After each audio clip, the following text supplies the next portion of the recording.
Okay, so we're going to pick up with our groove looper. We can drop files. Now we want to see graphic representation that we can use to select loop points. So the object we need is called Waveform.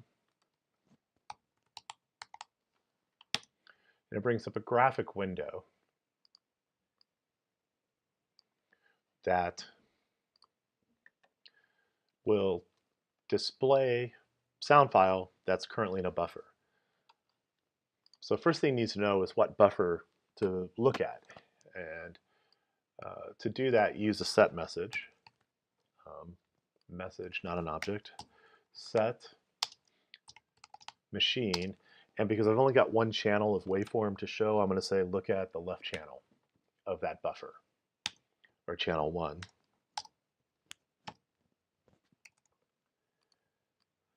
So I'll hook this up.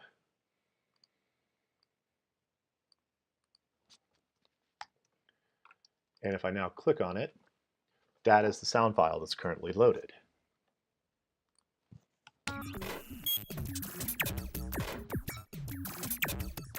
Go back to loading some of the things I have. Who the legitimate president of Mexico is. I would say that there are many people who believe that he is. My point, the point that I was trying to make, was not to comment on who the legitimate president of Mexico is. I think there's no question that Felipe. I would say that there are many people.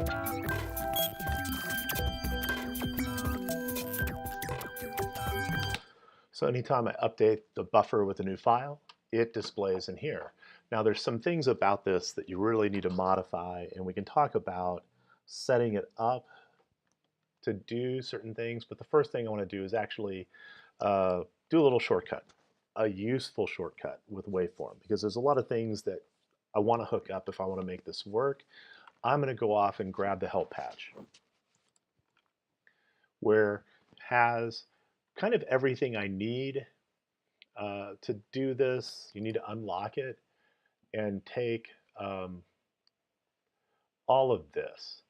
I'm just going to take this and the comment about the sidebar. Copy it, and I'm going to paste it in here. Now, there's a few things about Waveform. I'll stay here for a second. If I select Waveform and select its attributes, I can add things like its mode for drawing. And I have to find that now, which has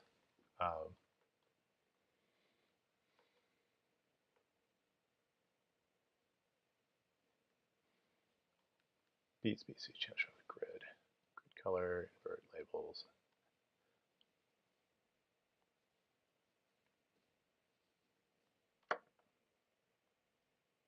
Set mode, which is sets up your mouse activity. So if I take select,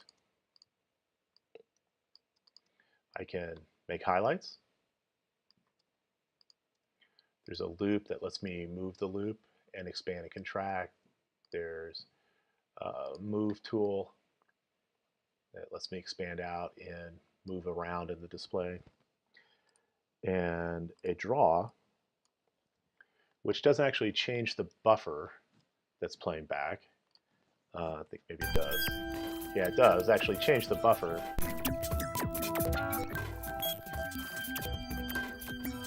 But I can always fix things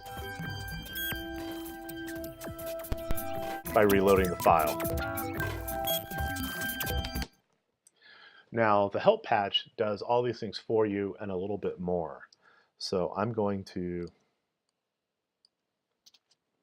get rid of what I started and just bring in the help patch for Waveform, because it's kind of set up to use. All I need to really tell it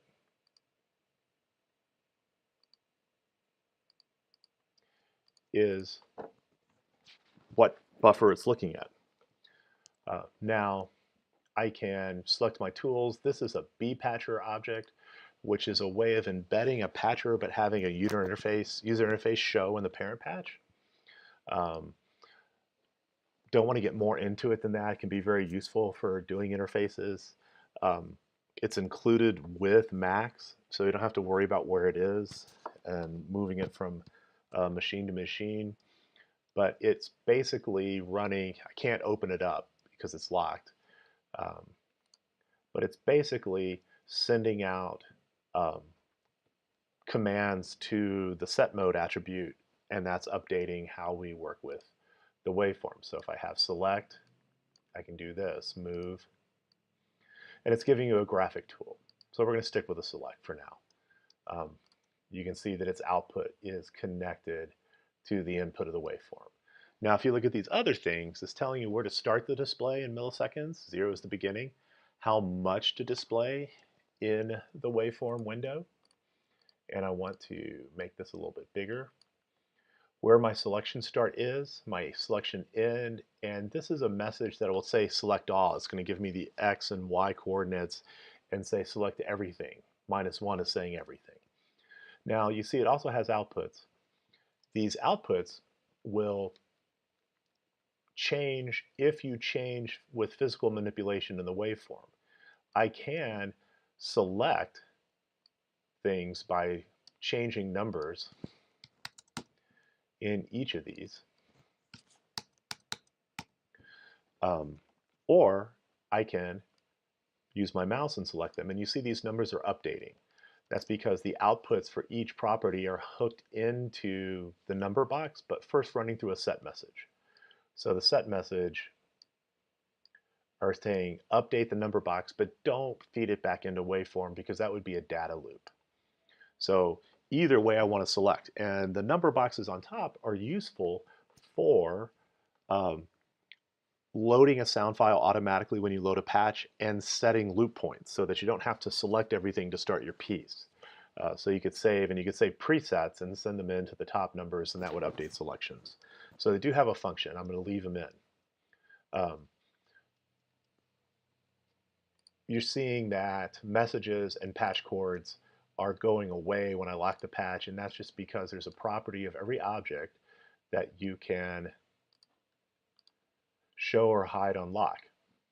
If I select something, I can show it on lock if it's already hiding. If you go in here into the inspector, it'll show you that it's hidden on lock. Okay. One thing I want to show then, so this is my display length, and the sound files I've been putting in there are of different lengths, and as long as they're shorter or the same length, it's going to be the same. I'm going to go over to a different audio folder with some of the things I have, like the whole everything in its right place could be brought in. Now this is a little bit, it looks like it's showing the whole thing, but it's never a guarantee, and the display length still says it's 10 seconds, even though it's not. So let's do a few things to help make this waveform more readable. There's actually a time ruler and an amplitude ruler, but I can't see them. So let's make the grid lighter. That's helpful. And then let's also say that I will not show the vertical ticks and volume indicators. I don't need the right so much. I do want the time. I can look at time as milliseconds or as phase. 0, almost halfway, full way through. But display length is still thought of in milliseconds. So I'm going to keep it at milliseconds for now. So one thing that'll be useful is as I load files is to take this file length and receive it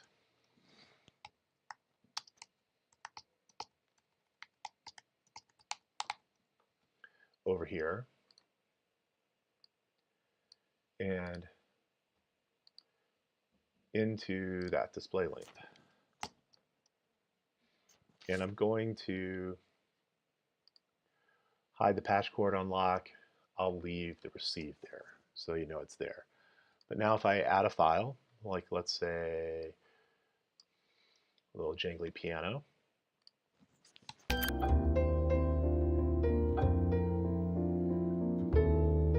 and if I drop another one,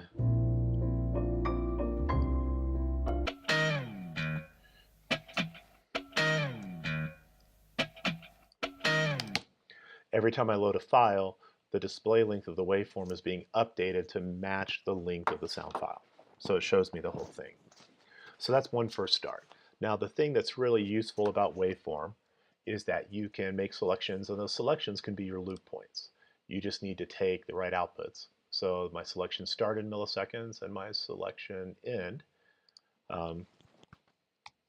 let's send them as machine loop start. I can't type today. I'm just going to say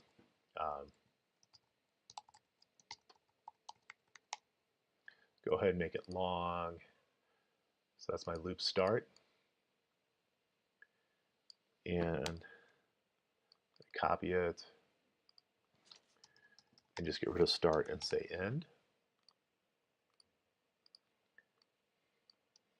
Then these can match over here. I could use patch cores, but this now gives me labels. Receive, machine loop, start.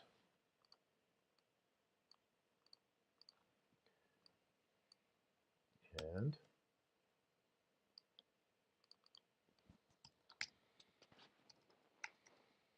machine loop end. Connect these two things.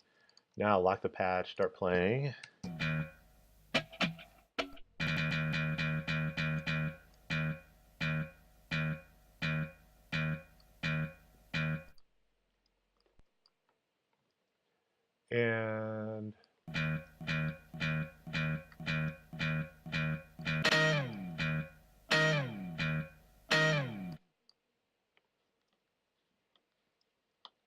And I'm not getting that. The end is less than the start.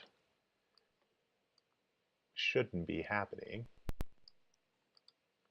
So I need to check and make sure I'm getting the selection end time. Machine loop end. Machine loop end.